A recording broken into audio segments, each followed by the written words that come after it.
Questions and comments? The order. Questions and comments? The member for Vancouver Kingsway. My honourable colleague spoke of the important duty of a government to disclose documents after Parliament has requested them. And of course, I agree with that very much. And he took the present government to task for not disclosing the documents that have been ordered by this House. But he was in this House, and so was I, between 2011 and 2015, when the previous government of Stephen Harper was also ordered to produce documents twice for the Afghan detainees case, and also to disclose important cost information over its crime legislation, and that government refused, and also defied the will of Parliament and was found in contempt. Can you tell us why?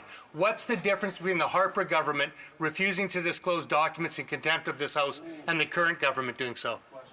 The honourable member for Dufferin-Caledon. Well, the NDP-Liberal coalition is alive and well. Rather than taking the government to task for their failure to produce corruption documents, and I understand why the member's probably not asking about that, because he knows once the documents come out, they won't be able to prop up the government anymore, and his leader won't get his pension, and they'll actually have to try and vote non-confidence in the government, which they are catastrophically afraid of doing. So instead of talking about the task at hand, he tries to bring up something from 15 years ago to distract. The NDP-Liberal coalition is alive and well in Parliament, Madam Speaker. Questions and comments? The honourable for Central Okanagan, Similkameen, Nicola. Thank you, Madam Speaker, and I certainly appreciate the member's intervention here today. Obviously, the SDTC scandal at its heart is about those that have a path to the very heights of government, the insiders, and the rest of us. And there are two sets of rules. We've known during the pandemic, the government gave out money through the Canada Emergency Response Benefit.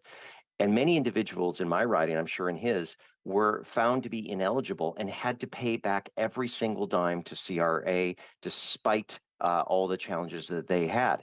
Yet here we have where the Auditor General has found the same thing has happened with SDTC monies, where ineligible companies were allowed to have it.